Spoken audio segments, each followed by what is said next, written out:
Кыргызстандагы Акыйкатчы институтунун өтүчү менен Европа кеңешинин кеңеш берүүчү органы болгон Венеция комиссиясы Конституциянын жаңы долбоору боюнча чукул түрдө 159 пункттан турган корутундусун чыгарды. Анда мурдагы 2010 жылдагы Конституцияга салыштырмалуу азыркы баш мыйзамда көп нерселер логикалык жактан туура эмес жазылып калганын, ал эми мунун жыйынтыгы башламандыкка алып келерин коңгуроо каккан. Тагыраагы эң негизги кабаттырылган маселелердин бири катары адам укуктары жана президент, жогорку кеңеш, сот системасы тууралуу жоболор эл аралык стандарттарга жооп бербейт деп айтылат. Ошол менен катар эле Венеция комиссиясы Конституциянын соңку долбоору президенттин башка бийлик бутактарына үстөмдүгүнө жол ачып, ал эми жогорку кеңештин ролун алсыздандат деген бүтүмүн берди. Ошондой эле соттордун көз карандыгына да доо кетириши мүмкүн экени эскертилген. Мындан улам өлкөдөгү айрым юристтер, саясатчылар Венециялык комиссия баа берген корутундуга толугу менен кошуларын айтып, анткени аталган жагдайлар чындыгында эле кооптондурарын белгилешти. Өзгөчө басым кылышыптыр. Эми бул деле адам укуктарына байланыштуу да.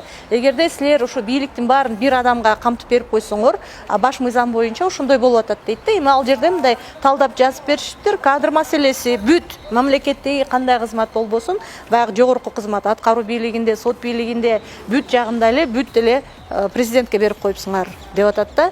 Анан абдан көп ыйгарым укук берипсиңер. Президент адам укуктарынын гаранты болот экен дейт. Ал сот аткара турган функцияны дагы президент аткарат экен. Анан ошондо силер президентке ошончо бийликти берип койгондон кийин, эч кандай көзөмөл болбогондон кийин силер кайра эле ошол узурпацияга капталасыңар дагы.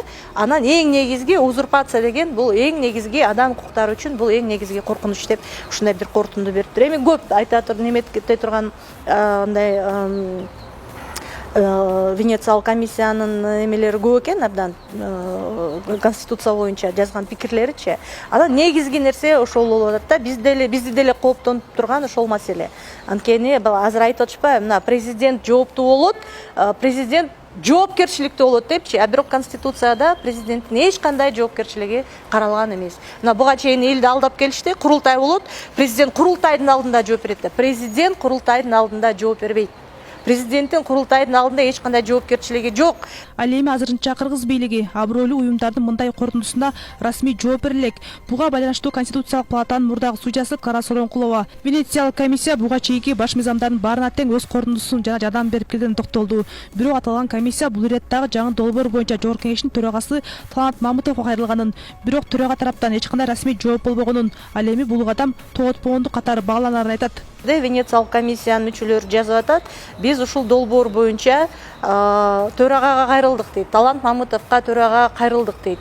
Жардам берели, бизден бир эксперттик жардам болсун деп кайрылсак, эч кандай жооп расмий түрдө жок деген дагы жооп келген жок деп атат да. Бул деген баягы тоготпогондук болуп атат да. Анан тоготпой койгонубуз менен ошойдон тоготпой койсок бир жөн го, бирок эртең эле кайра биз Евросоюзга жалдырап каражат сурайбыз да. Мына биз дайыма эле Евросоюзга жалдырап каражат сурайбыз. Теги реформага, бул реформага ушул күнгө чейин Евросоюз абдан көп каражат берип келип атат. Ошол себептен жок, биз буларды укпайбыз, биз булардын корутундусун эске албайбыз деген бул абдан туура эмес позиция болуп атат. Көз карандысыз юристтердин бири Таттыбек Беришбаева Венециялык комиссия болгону ортодон карама каршы ойлор жаралбаш үчүн баш мыйзамды кайра башынан карап, оңдоп чыгуу гана сунушун бергенин, андыктан биз эгемендүү өлкө катары алар чыгарган корутундуну кабыл албай коюшубуз да мүмкүн дейт. Бирок аны менен катар эле Венеция комиссиясынын корутундусун мыйзамдык стандарттарды эске албасак, көптөгөн эл аралык келишимдер жокко чыгарылып, жыйынтыгында колдоолор, инвестиция келбей калуу коркунучу бар. Анткени юристтин пикиринде өлкө так ушул социалдык каржылоолорду эл аралык майдандан алып жатат. Ар бир учурда биз ошо эл аралык майдандан муктаж сурайбыз. Мамлекет бизде эң чоң грант жегич бир структура. Ошонго карабастан биз бүгүнкү күндө мындай карыздан чыгып кетиш үчүн социалдык, экономикалык климатты өнүктүрүшүбүз керек. Бул биринчиден бизнес, инвест климатка инвестициялар келбейт, жакшы инвестициялар келбейт, сапаттуу инвестициялар келбейт. Экинчиден бул бизден ошо гранттар келишүү, биздин социалдык, экономикалык объекттерибизди коргоочу, колдоочу система төмөндөшүп кетип атат. Ошол тарабынан, анан үчүнчүдөн бизде кадрлар кетип атат өлкөдөнчү. Ошолорду кармап калыш үчүн бизде эң башкысы мыйзамдуулук, саясатта бир түшүнүктүү эрежелер түзүлүш керек да. Бир институттун үстүндө баардык ыйгарым укуктар мындай борбордоштурулуп, акимият, мэрга чейин керек болсо президент институтунан дайындалган учурда анда кандай жашоо болот? Бир борборлоштурулган Түркменистандан ашып кеткен бир системаны күтүп атабыз бүгүнкү күндө бул конституциялык референдум менен. Ошондуктан мен бийлик өкүлдөрүн чакырып кетет элем, биз мыйзамдык талаага түшүшүбүз керек. Эгерде өзүбүз түшпөсөк, анда бизден мамлекеттин абалына мындай терс келген зыян бара бара келип калат. Анан биз бул конституцияны кайра өзгөртүп жүрбөйлү деген бир ой да. Укук коргоочу Нурбек Токтокунов бийлик Венеция комиссиясынын жаңы конституциянын долбоору боюнча чыгарган корутундусуна сөзсүз түрдө реакция жасашы керек деп эсептейт. Анткени анын айтымында Венециялык комиссиянын эксперттери бизге болгону силердин конструкцияңар баары бир иштебейт деген сигнал берип жатат. Андыктан бул сунушту эске алуу керек дейт. Бийлик реакция кылыш керек. Бийликтин деңгээли жетсе, бирок бийликтин деңгээли жетпесе эмне кылабыз? Анткени биякта бул деген мыйзам жок да. Бирок бул деген мындай салыштырсак, мисалы ГЭСТ кылат го, ошол ГЭСТ кылып атканда инженерлер, гидроэлектростанцияны кылып атканда инженерлер жанагы математиканын, физиканын, гидродинамиканын жанагы мыйзамдарын сактап кылыш керек. Туурабы?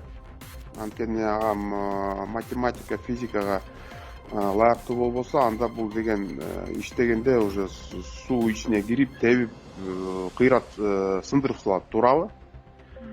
Ошол Венецианский комиссиянын кеңештери ошондой эле, мисалы моундай физиктер, математиктер кирет, мояктан моундай кылыш керек, моундай кылыш керек деген рекомендация берип атат. Анан кийин силер колдоносуңар силердин ишиңер дейт да. А биздики болсо эмне ошо жок дегенде, значит, ушул система, ушул конструкция иштебейт жөнүндө. Ошондой кеп да, ошондой сигнал берип атат. Белгилей кетсек, баш мыйзамды ким жазды, жанага ким жоопкер деген суроо жарандык коом тарабынан маал менен көтөрүлүп келгендиктен буга президент Садыр Жапаров жакында эле Азаттыкка курган маегинде токтолууга аргасыз болду. Анда президент баш мыйзам боюнча жоопкерчилик биринчи кезекте Конституциялык кеңешмеде, экинчиден Жогорку кеңеште, анан барып добуш берген жалпы элдин мойнунда боло турганын айткан. Аны менен катар баш мыйзамдын жаңы долбоорунда өтө орчундуу деле ката кеткен жок деп белгилеген. Конституциялык кеңешмеде болот 98 киши, бул жерде ар тармактан чогулган адамдарды президенттин указы менен түзүлүп, ошолор чечти. Алардын эшиги да ачык болду. Биринчи башында бир 70 эле киши түзүлсө керек эле. Кийин каалаган кишинин баары кирип отуруп 98ге жетти булардык. Анан алар даярдап алып келип Жогорку кеңешке берди. Жогорку кеңеш өзгөртүүсүз эле баягы референдумга деп, референдум мыйзамы менен алып чыгышты. Эң негизги биринчи жоопкерчилик бул Конституциялык кеңешмеде болот. Анан Жогорку кеңеште, анан албетте элдин өзүндө. Эгер эл каалабаса, бул конституцияны кабыл албай койсо дагы болот. Каршы берсе да болот. Бирок мен ойлойм, каршы бербейт деп элдин бар. Эске салсак, былтыр октябрдагы парламент шайлоонун чугусунан кийин тополоң өлкөнү саясий кризиске кептеди. Ал эми андан кийин жаңы күчтөр жаңы бийликке келгени менен президенттик башкарууну сунуштап, конституциялык реформаны демилгелеп, баш мыйзамдын жаңы редакциясы биринчи жолу 17 ноябрда коомчулукка жарыяланды. Бирок көп өтпөй эле баш мыйзамдын чийги жазылганын саясатчылар, жарандык коом өкүлдөрү сын калса, юристтер жамааты жана Адилет укуктук клиникасы анализ жасап, анда кооптондурган беренелер бар экенин айтып чыгышкан. Ал Тургай демилгелердеги 80 депутаттын айрымдары жаңы реакциядан кабар жоктугун айтып чыгышты. Ал эми быйыл 9-февралда баш мыйзамдын соңку долбоору коом талкууга коюлуп, 3-мартта Жогорку кеңеш аны референдумга алып чыгууну бекитип берди. Ал эми конституциянын жаңы долбоору боюнча референдум 11 апрелде жергиликтүү кеңештерге депутаттары шайлоо менен бирге өткөн жатат.